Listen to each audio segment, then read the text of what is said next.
આ બાજુ તો પ્રાણીઓ જોઈ લીધા, ચાલો જલ્દી હવે આપણે બીજી બાજુ જઈએ।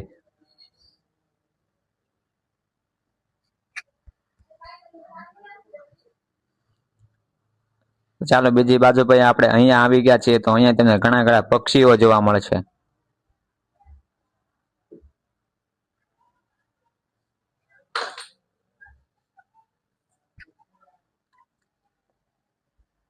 તો ચાલો હવે પાછા બીજી બાજુ જઈએ।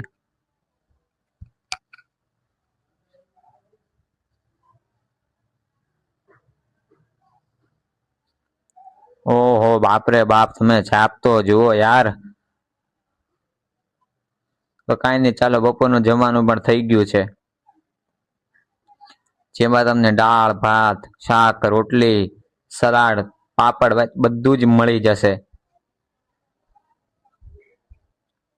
તો ચાલો જલ્દીથી આપણે નાસ્તો કરી લઈએ, પછી થોડી દેર રેસ્ટ કરીને આપણે જઈશું સ્ટેચ્યુ ઓફ યુનિટી।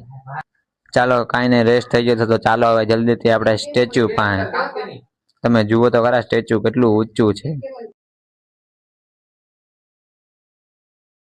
આપણે સ્ટેચ્યુ ઓફ યુનિટી પછી થોડાક પાસે પહોંચી ગયા છીએ, તો તમે જુઓ સ્ટેચ્યુ ઓફ યુનિટી, આ બધું નેટિંગ ટૂર એન્ડ ટ્રાવેલર્સ માટે આવું બધું થઈ શકે છે।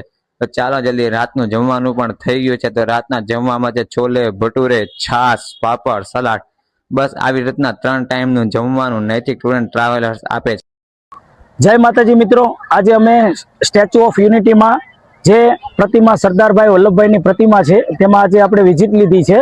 તેનું અહીંથી તમને મૂર્તિ તમને બતાવું, જોઈજો સામે સ્ટેચ્યુ ઓફ યુનિટી છે તમને દેખાઈ રહી છે। તે અહીંયા આપણે નૈતિક ટૂર્સ એન્ડ ટ્રાવેલર્સ દ્વારા આયોજનમાં આપણે આવેલા છીએ। તે દ્વારા આપણે 3 ટાઈમ જમવાનું મળે છે, સવારે ચા નાસ્તો મળે છે, બપોરનું જમવાનું સાંજનું જમવાનું મળે છે।